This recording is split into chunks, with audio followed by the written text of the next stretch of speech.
Dear student, class 4 की समाज एवं पर्यावरण क्लास में आप सभी का स्वागत है। आज हम आप लोगों को पाठ 13 वन तथा वन्य जीव, इस पाठ में हम वनों के महत्व, प्रकारों, इनके संरक्षण एवं हमारे देश के वन्य जीवों के विषय में पढ़ेंगे।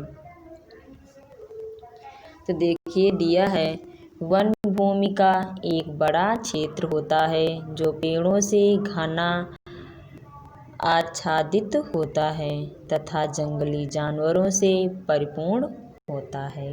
वनों में प्राकृतिक वनस्पति होती है।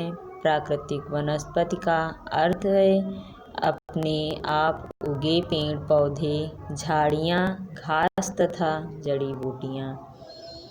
देखिए वनों का महत्व। वन हमारे लिए अनेक प्रकार से उपयोगी हैं। हमें वनों से ईंधन की लकड़ी, इमारती लकड़ी, गूदा, गोंद, राल, शहद, जड़ी बूटियाँ, रबड़ आदि वस्तुएं प्राप्त होती हैं। वन हमें लकड़ियों का गूदा प्रदान करते हैं जिससे कागज बनाया जाता है। ये अच्छी वर्षा होने में सहायता करते हैं। लकड़ी वनों के बहुमूल्य संसाधनों में से एक है। यह लकड़ी मकानों, औजारों तथा फर्नीचर बनाने में उपयोग होती है। वनों से हमें लचीली लकड़ी प्राप्त होती है जिससे टोकरी, दिया सलाई, प्लाईवुड आदि वस्तुएं बनाई जाती हैं।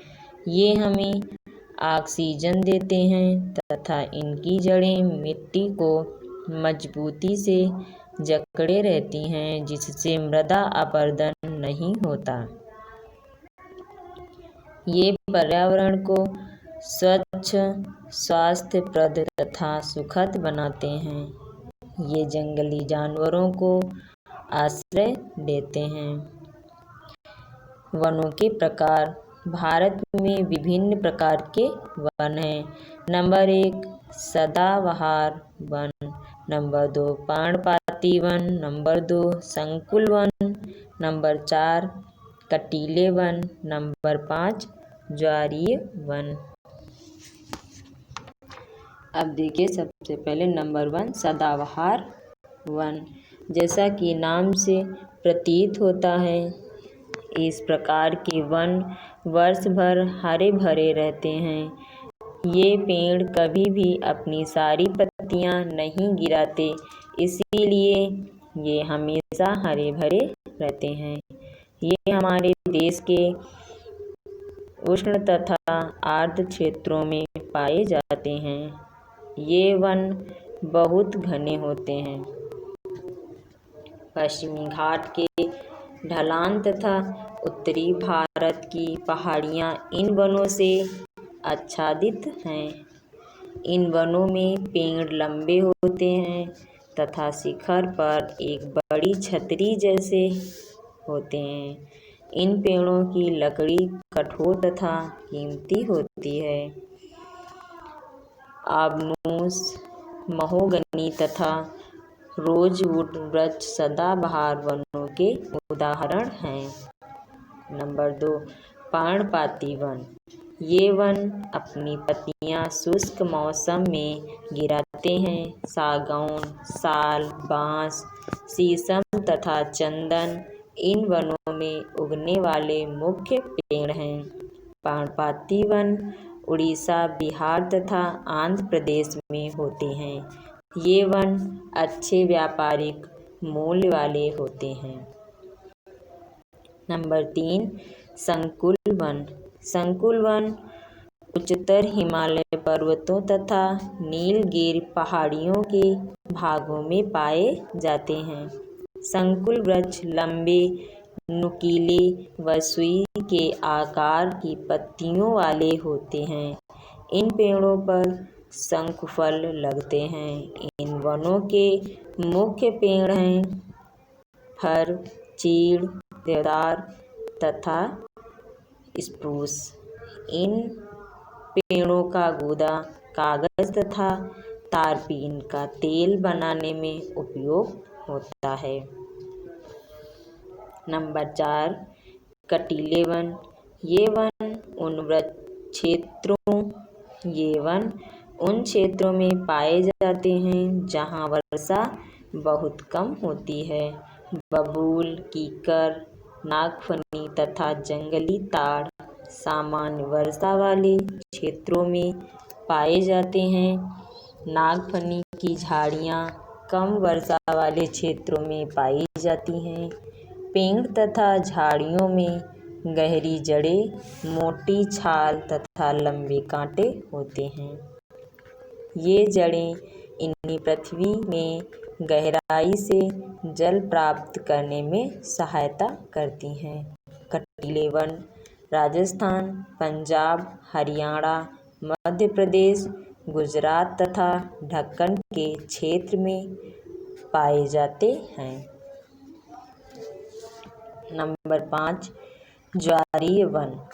ज्वारीय वन गंगा, महानदी तथा गोदावरी नदियों के डेल्टों में पाए जाते हैं।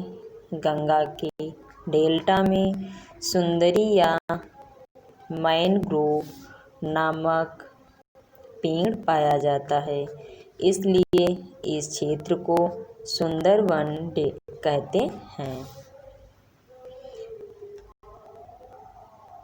किसी देश के कुल क्षेत्र के 1/3 भाग पर वन होने चाहिए, लेकिन हमारे देश का केवल 1/5वां भाग ही वनों से घिरा है। बढ़ती जनसंख्या की मांगों को पूरा करने के लिए पेड़ों को काटा जा रहा है। देखिए, वनों का संरक्षण। वनों का संरक्षण करना अत्यंत महत्वपूर्ण है। अधिक संख्या में वृक्ष लगाने आवश्यक हैं। हमें अधिक से अधिक पेड़ लगाने चाहिए तथा वन संरक्षण के लिए कदम उठाने चाहिए। सामाजिक वानिकी आंदोलन के अंतर्गत सड़कों व नहरों के किनारे तथा खाली सार्वजनिक भूमि पर पेड़ लगाने के लिए लोगों को उत्साहित किया गया है। एक अन्य कार्यक्रम प्रत्येक बालक के लिए पेड़ सरकार द्वारा आरंभ किया गया है, जिसमें प्रत्येक बालक को एक पेड़ लगाकर उसकी देखभाल करने के लिए प्रोत्साहित किया जाता है। वन महोत्सव प्रत्येक वर्ष वर्षा ऋतु के प्रारंभ में मनाया जाता है। इस कार्यक्रम के अंतर्गत संपूर्ण देश में अधिक संख्या में पेड़ लगाए जाते हैं।